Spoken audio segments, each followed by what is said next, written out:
Hello, and welcome back to another episode of Redefining Moments. I'm your host, Kelly, and I want to welcome you warmly wherever you are at in your personal development journey today. So, today's topic, I want to talk about New Year's resolutions and the concept of them. I am not really someone who commits to New Year's resolutions. It's something that I tend to struggle with in terms of thinking about what I want to achieve in the year. Often it's more a embodiment or an idea of who I am. So I might step into the year and say, this is my empowerment era. This year in particular, I would say I felt at the start of the year that it was going to be different. I felt that this year was going to offer me more awareness, more peace, more calm. And it certainly has. I definitely feel like I'm in a calmer and more peaceful state of mind than I was at the start of the year, or even a year ago, last December. And I find the concept of New Year's resolutions so interesting. I think because if I were to pick a time, any time of the year, where I was going to think about who I wanted to be for the rest of the year and set myself up, it wouldn't be January. It would probably be springtime in April, May. And that's more because, I think it starts to get warmer, it starts to get lighter. I feel this buzz and this energy around that time of the year, the excitement of the new season, things coming to life, I guess. And with that, I have so much energy to take more actions and to live life more fully and deeply. January, however, I feel it's the month where people are generally burnt out. They've spent the whole of the Christmas period doing a lot of socializing. Probably their largest quota of the year in socializing has been done in January. It's a time of year where we tend to want to go inwards, but instead we end up forcing ourselves to go outwards. It's a lot of socializing, it's a lot of expectations, it's a lot of connection and community, and there's so much beauty within this, don't get me wrong. I think the Christmas period, gives so much love and light and possibility to a darker season.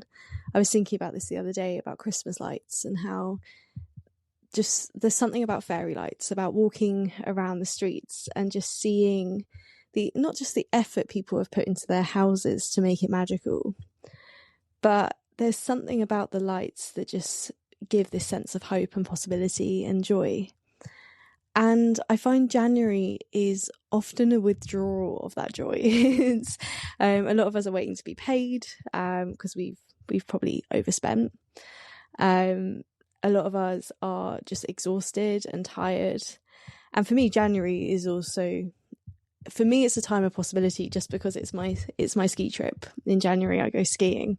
And that is something I have to look forward to every January. And usually when I go on a ski trip, I come back feeling so revitalized and joyful and positive towards the rest of the year, or just I start stepping back into myself. It's like my winter freeze is thawing off in if that's the right word, in January. And so January is an interesting month, I would say, to set intentions, because half the time we're not in the mood for it. We're not really wanting to force ourselves, but the beauty is it's an opportunity for a new beginning. It's an opportunity for a fresh start with the new year. So I can see why January is used to set intention, but sometimes it's not the best time for us to do that. But the beauty of this time is we can really use it to reflect on how the last year has been. And I just wanted to offer you some of my own, processes that I have done recently that have allowed me to just really appreciate this year. So yesterday it was winter solstice, so the longest night of the year. And I decided that I was going to journal my year, literally. So I got my phone out and I looked at my camera reel as inspiration, because I think sometimes we take photos of those memories and those moments, and it's something I definitely do. My camera reel has a disgusting amount of photos, which I am grateful for. It often helps me remind myself of the beautiful memories I've had throughout the year. And what I did is I wrote a rough description in my journal about how I felt the year went, what I've learned, how I've evolved. And then I decided to pinpoint in 2025, I did ... And then I went through the months and I started to say all the things I've tried. So I learnt to snowboard, or to take my first steps towards snowboarding. I learnt to crochet, I learnt poi, I learnt fire spinning, I learnt staff, I learnt to juggle. So there was like a lot of things that I'd taught myself or learnt throughout the year. So I highlighted that. It might be an insight or something I will learn never to do again, or something that I learned about myself throughout the year. But as I went through the months, I was reminded, or it might be an experience. So I went to the lavender fields, I went to a fairy festival, I went to sunflower fields in the summer. So it was experiences that I've put myself out there and done. And actually saying this now, I'm even forgetting recent experiences that I had, and it's just because I haven't got photos of that moment.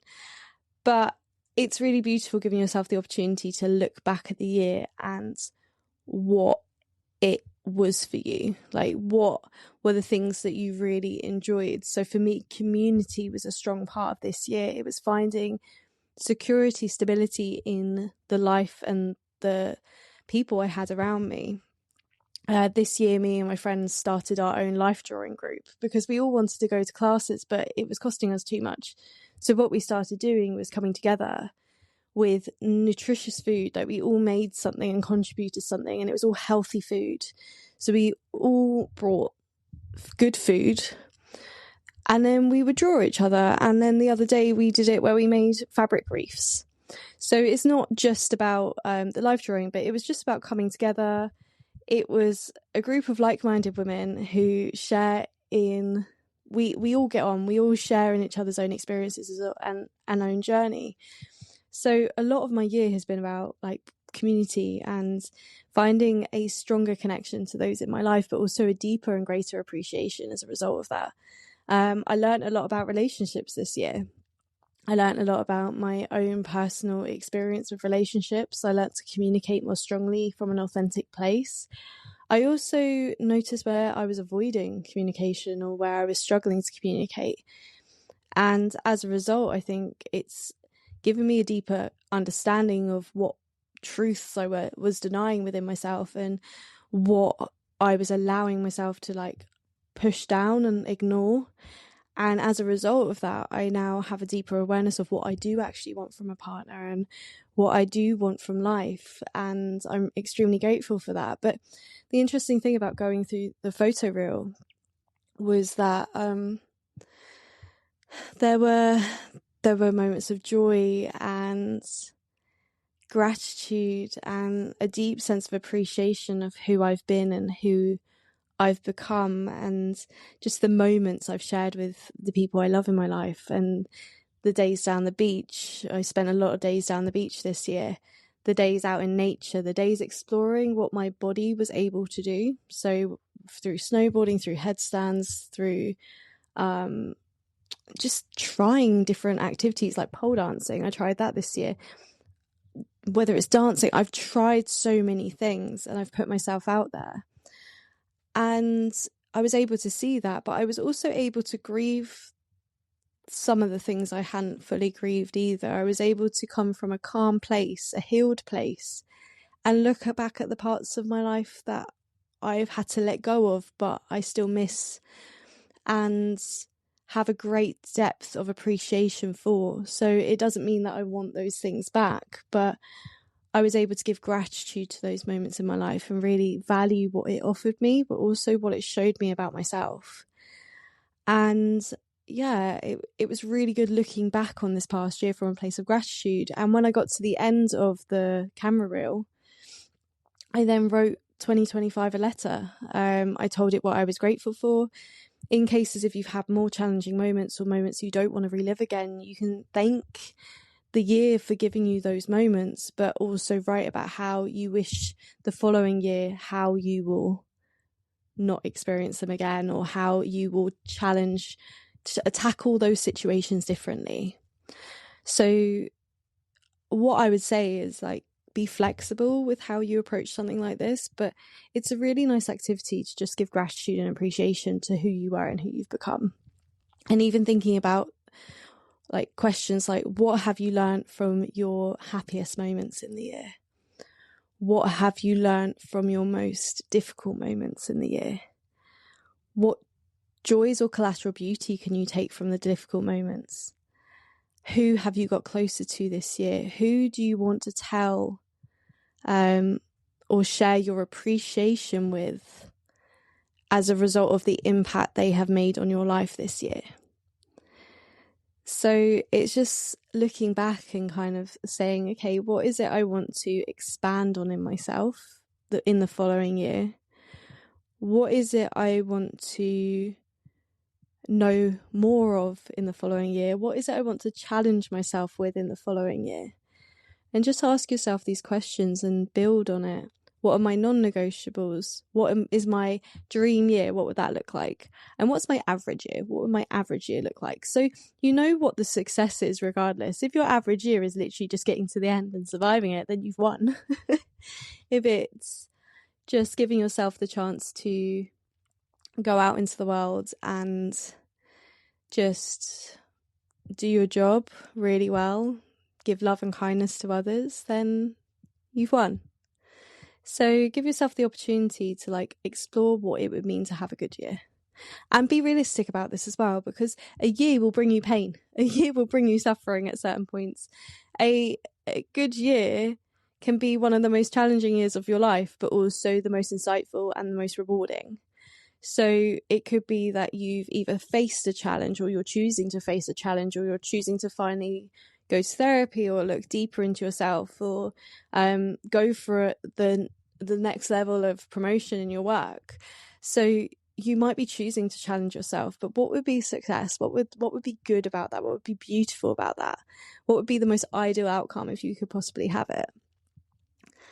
I think it's just it's being realistic. You can't control if someone passes. You can't control if you get sick. I think the beginning of last year, I tried to start my year as I mean to go on. I don't tend to go out on New Year's. I tend to go to bed early. I tried to journal the night before and just give myself that kindness and compassion, because there is nothing worse than starting a year with a hangover. I'm sorry, like that is not my ideal thing. If it's your thing, then absolutely fine. But for me, it's not great. I hate I don't really drink anyway.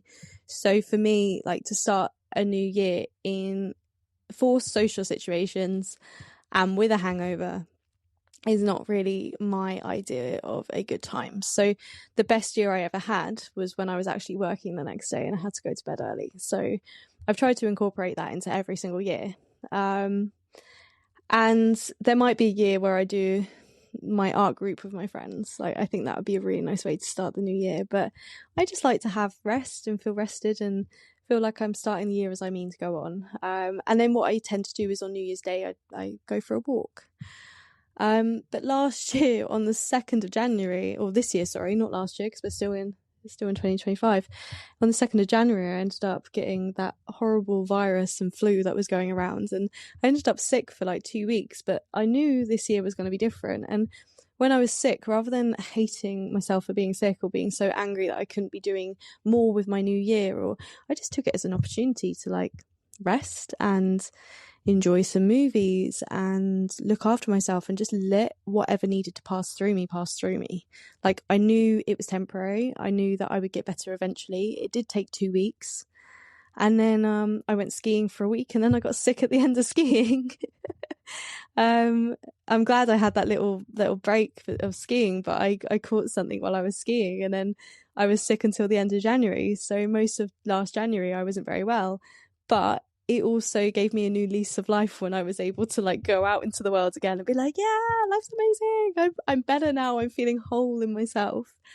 But you're not going to know what's going to come your way. You don't know what life lessons, life experiences are going to embark on your journey. But what you can do is just accept that those things are likely going to happen. You can't control, as I said, loss. You can't control redundancies, things like that. Like you just don't know what's going to happen. But what you can do is try and find ways to be kind and not take that personally and not feel like your identity is being attacked through those moments. So how can you find peace in whatever life offers you, but choose to commit to yourself in one way? And that's where I was going to go to in the second part of, I guess, what I was going to talk about in terms of New Year's resolutions, is going back to what I said in my first episode about dreaming. And if you haven't listened to it, I would recommend it because it might help give you some insight into this even further. But I realised recently that I've been dreaming rather than declaring. So at the start of the year, I knew who I wanted to be. I had a good idea of who I wanted to be. And I think I did a vision board in January after my ski trip. So I had kind of an idea of the person I wanted to embody, the peace I wanted to find in my life, and the self-awareness. And I knew from the year before I'd started going out more. So in January 2024, I had an opportunity to potentially go and work in Australia through radiography. And I was kind of weighing up my options, and I felt like that wasn't the time in my life to go and do that yet. Like there was something I needed to do in the UK, and I just had that like gut feeling. And I remember thinking to myself, well, if I lived in Australia, I'd be doing this. And essentially I knew I'd be active, I'd be outdoors all the time. And I knew that and then I started thinking and fantasizing about living in Italy or in London again. So I was like going, well, if I lived in Italy, I'd be doing this. And if I lived in London, I'd be doing this. And then I suddenly dawned on me. I was projecting an idea of myself into a unrealistic or just a reality that wasn't present in this moment in time. And it dawned on me that actually, what am I doing now? What am I doing in this moment to actually support what I want in all these places? Like if I'm saying I want to be this person, if I lived in all these other countries or in these different places, why aren't I doing this now where I live? And understandably, circumstances can impact you depending on your environment and what is accessible. But I started to explore more, and I think I've been doing yoga on Sundays anyway. So I've been going for brunches and taking myself out for like little date days on Sundays. But that was the year I really started to like take opportunities to get out and meet more people. And I would go out, and I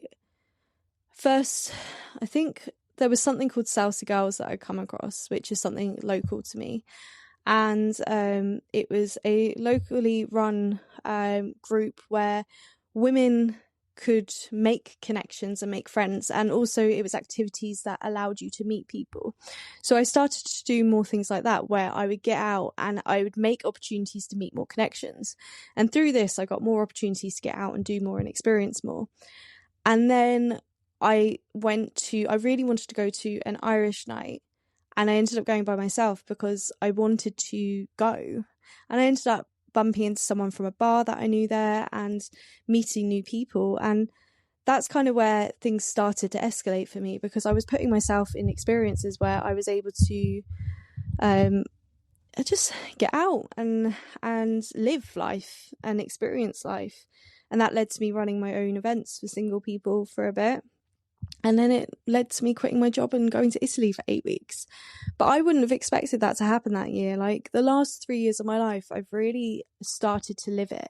So I've just backtracked through some of my year, and a lot of people probably be like, oh wow, you've done so much. And to be fair, I've had a lot of time to do it, and I have the luxury of my living situation to be able to do it. But you can do it too. If there's something you really want to do, how can you make it work? Like if you are restricted to family or financial situations, what can you do around that? What can you do or commit to that will still give you the joy or the experience that you want without always having to experience that thing? Like for example, recently I was really craving wanting to be back in Italy. And then I thought about it and I was like, what was it about Italy that I actually really want? So what is it that me craving Italy is telling me about my needs right now? And it was actually the fact that I just wanted to be at flow. I wanted to experience the joy of being in the moment and just having a day where I just do what I want. And when I was in Italy, I realised a lot of the things I did in Italy was stuff I would do at home. It was just with more of the beauties of mountains or lakes or something like that. So I decided that day to take myself out for brunch, which I love to do. I decided to go out and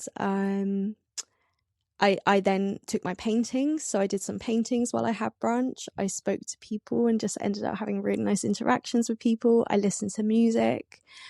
I just enjoyed the little moments of life. I observed the beauty of the environment because there's really beautiful trees where the places I go for brunch.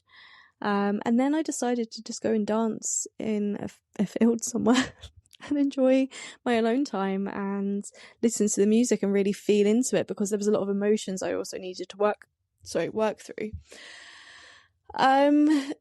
So yeah, for me, when I think of like what intentions I set for the year, if there is something that you're craving beyond this moment, or you're wishing your life was at now, like you were wishing you were experiencing that thing, or you could experience that thing, what is it you actually want? Like, what is it deep down under the surface that you really, really want?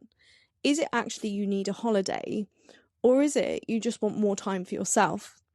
And if you want more time for yourself, how can you commit to that throughout the year? Whether it's giving yourself an hour a week to do something that you really love for yourself. But the key when we're doing New Year's resolutions is giving ourselves something that we can commit to, that we can say, okay, every day for the next month or the next year, I am going to commit to this one thing, like brushing our teeth. It's a routine, it's a habit, it's something that we are wanting to do. Wanting to do to show up for ourselves or show up for another person or to develop a skill, but something that by the end of the year we want to say to ourselves, this is the version of myself that I am now thanks to this habit or commitment that I've made this year, and something that we can celebrate and be proud of. So in another year's time, in a year's time from now, what do you want to be saying to yourself? What do you want to be telling yourself that you did and that you were so proud of? And what do you want to be celebrating with the people you love because you've taken those steps? I think that's something that's really important. Another thing I was going to say as well. So a couple of years back, I said to a friend that I gave up chocolate for like 6 weeks. And I just decided to do it day by day. So I was like, okay, I'm just going to give up chocolate for a bit, because I had a bit of an unhealthy relationship with chocolate. Like I binge it. I go through phases where I get quite bingey with chocolate. It's something I love. Since realised magnesium is often helps with that. It's often my body's craving magnesium.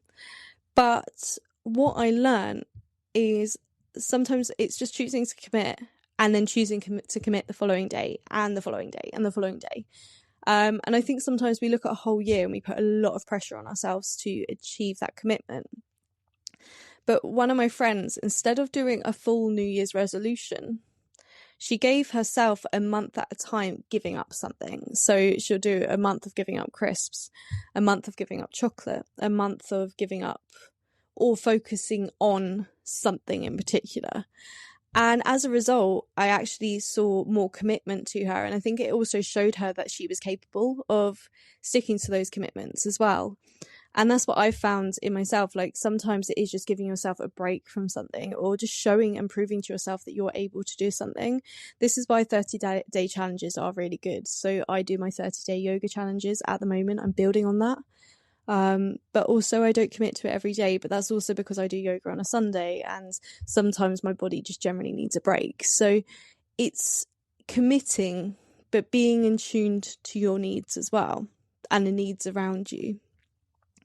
So yes, there's a lot to think about if you're going to commit to a New Year's resolution. And I think people would love to just say, this is what I'm going to do this year and just do it.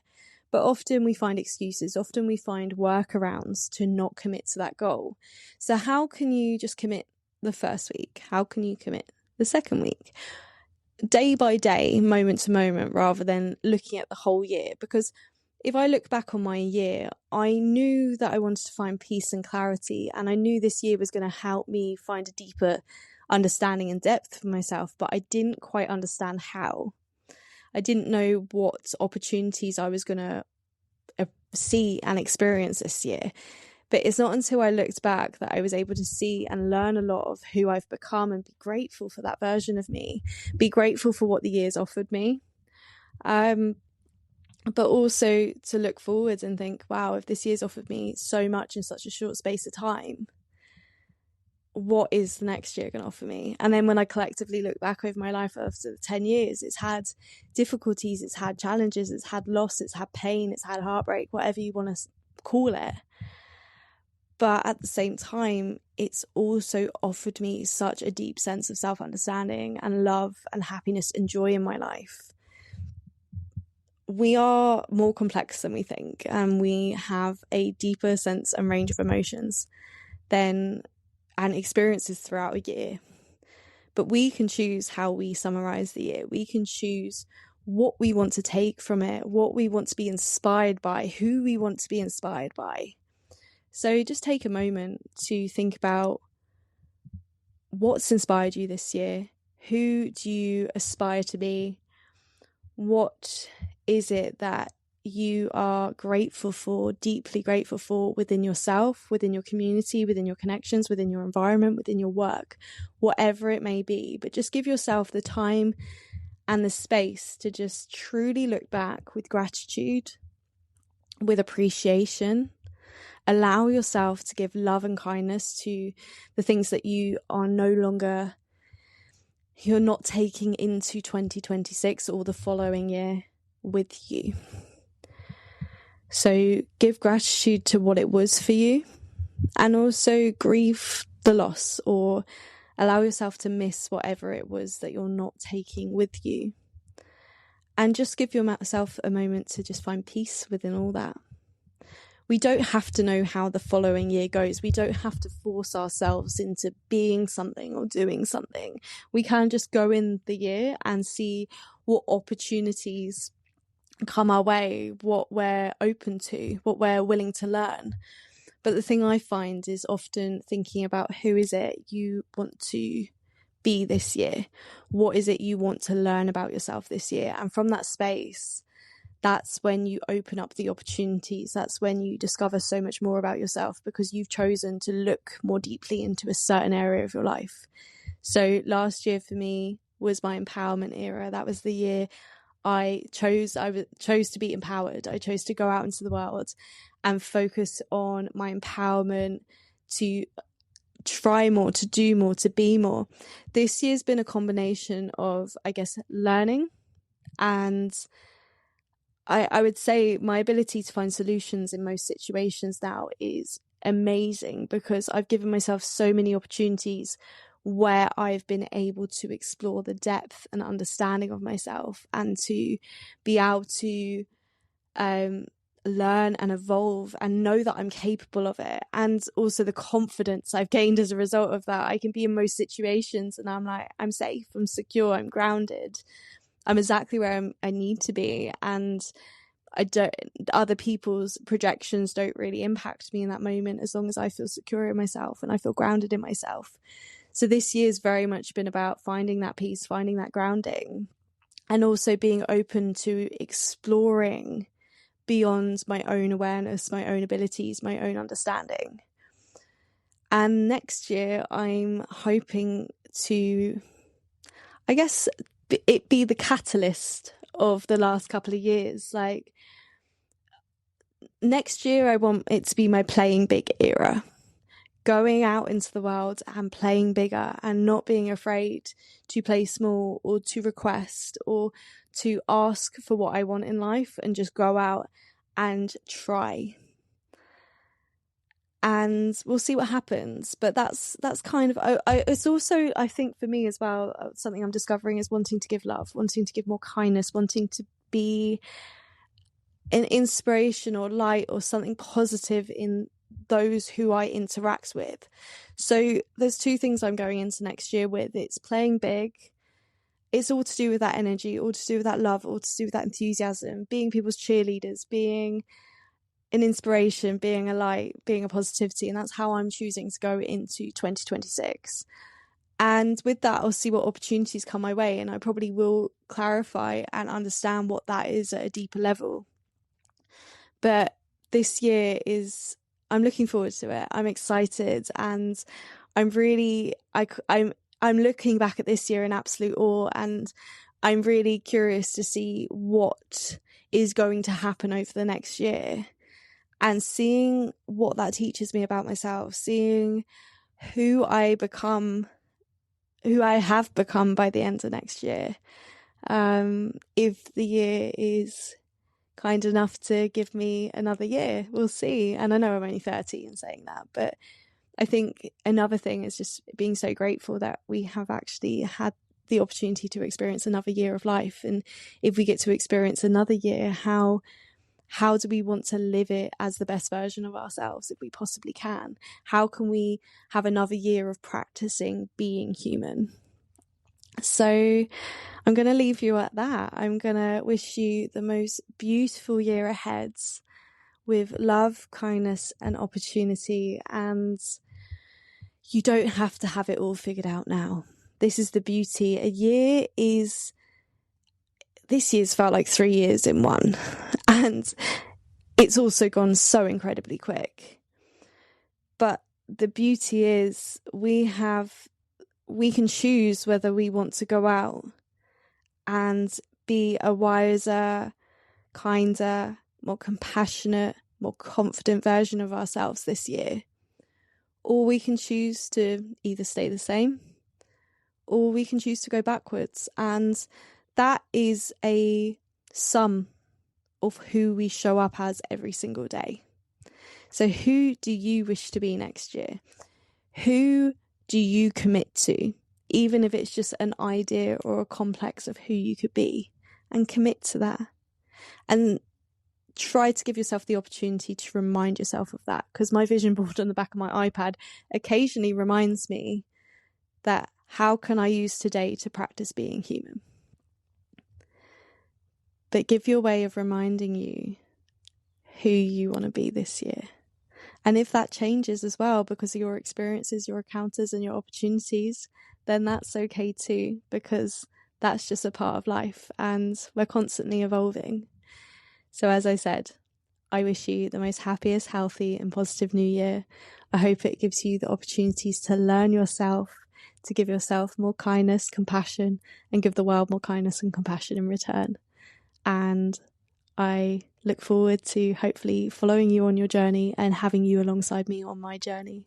Until next time.